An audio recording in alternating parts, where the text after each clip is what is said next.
የሚናገረው። ይህ መልእክታችን ለዓለም ላይ ላላችሁ ሙስሊሞች። ዛሬ እንግዲህ አክሱም ከመንግስት በላይ ናቸው ወይንስ? እኔ በጣም ነው ገረመኝ። እንዴት ነው እነዚህ ሰዎች የማይጠየቁት? መንግስት እንግዲህ ጦርነት ስንት ስርፋ ነው የሄደ ንጹሃን የሚያልቀው በዚህም በዛም ሆኖ፣ ለምን ለነዚህ ሰዎች በአክሱም ውስጥ ያሉ ሙስሊሞች ለምን ነው መንግስት ችግራቸውን ያውቃል? ለምን ነው መፍትሄ የማይበጅላቸው? ነውስ ከመንግስት በላይ ናቸው እነሱ? ነውስ ሙስሊምና ክርስቲያኑ እንዲበጣበጥ ነው የሚፈለገው? ለምን ነው መፍትሄ የማይፈጠረው? አክሱም ከኢትዮጵያ በላይ ነው? እኔ በጣም ይገርመኛል። መቼም እስኪ ያሳዝናል። የነበሩ በርካታ ሴት ሙስሊም ተማሪዎች ከትምህርት ገበታቸው መስተጓጎላቸው ይታወቃል። ይህም አልበቃቸውም። አሁን ላይ በተለያዩ ቪዲዮዎች እያየን ነው። አክሱም ላይ ሙስሊሞችን የማጽዳትና የማስወገድ ስራ እለት ከእለት አጀንዳቸው ሆኖ እያቀጣጠሉት ይገኛሉ። ታዲያ ይህንን እያየ ዝም የሚል ሙስሊም ያለ ይመስላችኋል? ኖ፣ ይህ ነገር በአሳዛኝ መረጃ ይህንን እያየ ዝም የሚል ሙስሊምም ይሁን ማንኛውም ሰላም ወዳድ የሆነ ኢትዮጵያዊ እንደሌለ ሊታወቅ ይገባል። አክሱም ላይ ምን እየተካሄደ ነው ያለው? ለዘመናት በሀገራችን ኢትዮጵያ ተከባብሮ የመኖርን እሴት የሚያጠለሽና የሚያደፈርስ አሳዛኝ ክስተትን እያየን ነው። በዛሬው ዕለት የአክሱም ሙስሊም ነዋሪዎች የጁምዓን ሶላት እንዳይሰግዱ መከልከላቸው ከዚያም አልፎ ተርፎ የተለያዩ ኢሰብአዊ ሰላም አለይኩም ወራህመቱላሂ ወበረካቱሁ። ሰላም ብያለሁ። ውድና የተከበራችሁ የሰይድ ወሎ ሚዲያ ተከታታዮች እንደምን አላችሁ? በያላችሁበት ሰላማችሁ ብዝት ይበል። ዛሬ እንግዲህ በሚያሳዝን ሁኔታ በሀገራችን እንግዲህ በአክሱም ወንድሞቻችን እየተሰቃዩ ነው የሚኖረው። እንግዲህ ሁላችንም ለአክሱም ሙስሊሞች ለእህት ወንድሞቻችን ፍትህ እያልን በተለያየ በሚዲያ ፍትህ እንጠይቅ ማለት ነው። በጣም ያሳዝናል። ይሄ የአክሱም ነገር ወላሂ ነው የምላችሁ እንግዲህ ከአመታት በቃ እያስቆጠረ ነው እና አንድ ሰው ወይ ለቆ ይሄዱላችሁ ሲል እንደው አገራቸውን ለቀው መቼም አይሄዱ። በጣም ያሳዝናል። ግን አክሱም የሚባለው በቃ ያኔ በቃ ያኔም ጠያቂ ነገር የለም ማለት ነው። መንግስት የለም፣ ሌላው ስርፋ ላይ ነው እንደዚህ ንጹሃን ወይንም ደግሞ በቃ ያላግባብ መንግስትን አንታዘዝም ብለዋል እየተባለ የሚደበደው ለምን? እነዚህ ሰዎች እንግዲህ በሀገራቸው አክሱም እንግዲህ ትልቅ ከተማ ነው።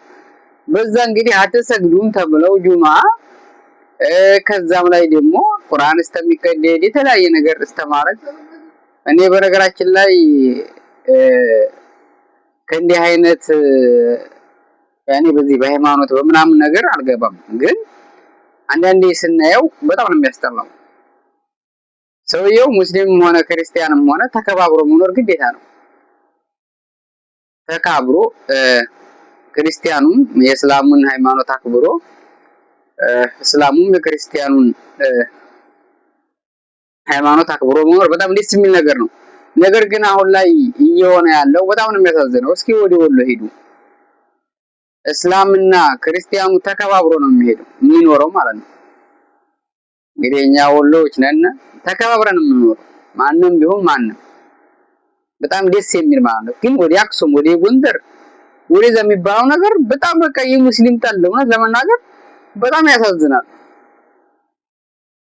አንድ ሰው እኮ ሰውን ሃይማኖት እኮ የትም እንትን ሊመጣ ይችላል፣ ሃይማኖት ማለት ነው።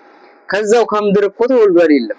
ክርስቲያኖች እናንተ እኮ ከዛው እንዴት ተወለደ ትላላችሁ መቼም ክርስትና እና የትም ሀገር ሃይማኖት የትም ስርፋ ያለ ነገር ነው። እና አንዳንዴ እኔ በጣም የሚገርመኝ ነገር ኢትዮጵያ የክርስትና ሀገር ነው በቃ እንደዚህ ይባላልና የትም ሀገር ሁኑ የት ሃይማኖት ያለ ነው። የትም ይሁን የት ሂዱ በተለያየ ሀገር እስላም አለ ክርስቲያን አለ ሁሉም ሰው፣ ግን ሰው ተከባብሮ ነው የሚኖረው። እና ልክ እንደኛ እንደወሎዮች ለቅንስ ተከባብራችሁ ብንኖሩ ነው የሚሻለው።